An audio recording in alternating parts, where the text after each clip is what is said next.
आज जग्गू कौवे की नानो आ रही थी, इसलिए जग्गू कौवा आज बहुत खुश था। जग्गू बेटा, जल्दी से तैयार हो जाओ, नदी से हाथ मुंह धो आओ, तुम्हारी नानो आने ही वाली होगी। मम्मा मम्मा, नानो मेरे लिए क्या लाएंगी?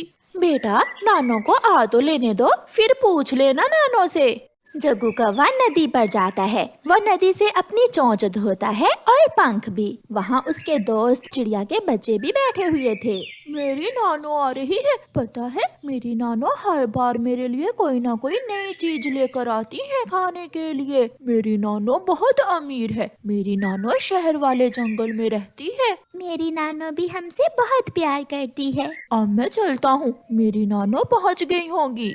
नानो नानो, ऐसा कहते हुए जग्गू अपनी नानो से लिपट जाता है। नानो, मैं रात से सोया नहीं, मैं तो आपका ही इंतजार करता रहा। नानो नानो, आप मेरे लिए क्या लाई हैं? इस बार मैं अपने जग्गू बेटे के लिए मैगी लाई हूँ। मैगी? नानो, वो क्या चीज होती है? माँ, मैगी? क्या ये कोई फल है? नहीं गोरी बेटी, ये नूडल्स होती हैं। मैं अभी तुम्हें बना कर दिखाती हूँ। फिर जग्गू की नानो मैगी बनाती है। थोड़ी ही देर में मैगी बनकर तैयार हो जाती है। जग्गू बेटा, ये मैगी का बाउल ले जाओ और चिड़िया के बच्चों को थोड़ा तंग कर लो, उनके सामने बैठकर खाओ जाकर। ये सुनकर जग्गू बहुत खुश होता है। जग्गू मैगी लेकर चिड़िया के घर के पास चला जाता है। दोनों बच्चे गुड़िया और कुकू अपने घर के बाहर धूप में बैठे हुए थे। थोड़ी दूर बैठकर जग्गू मैगी खाने लगता है। गुड़िया गुड़िया बहन, ये जग्गू क्या खा रहा है? मुझे तो नहीं मालूम, शायद कोई नूडल्स जैसी चीज है। मेरी नानो लाई है ये मैगी, ये बहुत स्वादिष्ट है। कुकू और गुड़िया जग्गू के पास जाकर बैठ जाते हैं। वो बच्चे थे। जग्गू हमेशा कोई भी खाने की चीज होती तो उन्हें दिखा दिखा कर खाया करता था। थोड़ी सी मैगी मुझे भी दे दो, मेरा भी बहुत दिल कर रहा है। पहले मैं खा लूं, बाद में दूंगा तुम्हें। ऐसे जग्गू कौवा सारी ही मैगी खा लेता है और आखिर में एक चम्मच बचता है। अपनी चोंच मेरे पास करो। कुकू अपनी चोंच जग्गू के पास करता है तो जग्गू मैगी अपने ही मुंह में डाल लेता है। उल्लू बनाया, उल्लू बनाया, तुम गरीब हो, ना तुम्हारे पापा ना तुम्हारी मम्मा इतनी अमीर है, तुम जैसे गरीब बच्चे ऐसी चीजें नहीं खाते। जग्गू घर चला जाता है। कुकू रोने लग जाता है और रोता हुआ घर भागता है। उसकी बहन गुड़िया जो बड़ी थी और समझदार थी, वो भी कुकू के पीछे पीछे अपने घर जाती है।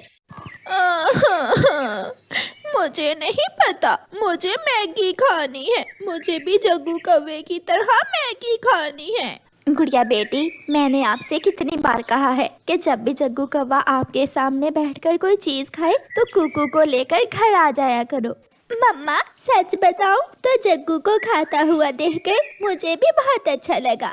मैं रो थोड़ी रही हूँ। कुकू भाई, आप भी चुप कर जाएं। अपने बच्चों को देखकर मम्मा चिड़िया बहुत दुखी हो जाती है। अच्छा, मेरे पास कुछ पैसे हैं, मैं अभी आपको मैगी लाकर बना देती हूँ। ये सुनकर बच्चे खुश हो जाते हैं और मम्मा चिड़िया अपनी अलमारी से कुछ पैसे लेकर अपने बच्चों की खुशियाँ पूरी करने घर से निकलती है। मम्मा चिड़िया उड़ती हुई जा रही थी कि रास्ते में उसे गोरी कौवी मिल जाती है। चिड़िया चिड़िया, कहाँ जा रही हो? मैं अपने बच्चों के लिए मैगी लेने जा रही हूँ।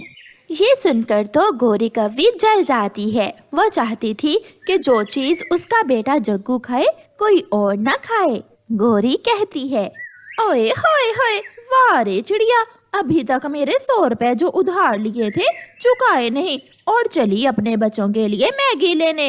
लाओ, पहले मेरा 100 रुपए मुझे वापस करो। गोरी बहन, आप भूल गई हो, मैंने तो आपके पैसे पिछले महीने ही लुटा दिए थे। इतनी होशियार बनने की जरूरत नहीं है। ऐसा कहते हुए गोरी कौवी चिड़िया के पंख से पैसे छीन लेती है। शक्ल देखी है अपनी मैगी खाने वाली, हम तो ठहरे अमीर पक्षी, जो चाहें खा सकते हैं। तुम्हारे जैसे गरीब पक्षी अगर मैगी खाएंगे तो जंगल में बैलेंस नहीं रहेगा। गोरी कौवी वो पैसे छीनकर वहाँ से भाग जाती है। चिड़िया एक डाल पर बैठकर रोने लग जाती है। अगर मैं गरीब हूँ तो क्या मुझे जीने का अधिकार नहीं है? क्या मैं अपने बच्चों की खुशियाँ पूरी नहीं कर सकती? मैं कमजोर हूँ ना, इसलिए वो दुष्ट कवि हमेशा मेरे साथ लड़ाई करती है। चिड़िया बैठी रो रही थी कि वहाँ बादलों से गुजरती हुई एक क्लाउड फेरी चिड़िया की बात सुन लेती है। क्लाउड फेरी चिड़िया के पास आती है। चिड़िया, मैंने सब सुन लिया है। वो कवि बहुत बुरी है। वो अपने बेटे जग्गू के अलावा किसी बच्चे को खुश नहीं देख सकती, मगर तुम्हें तुम्हारे बच्चों की खुशियाँ जरूर मिलेंगी। मेरे पीछे पीछे आओ चिड़िया।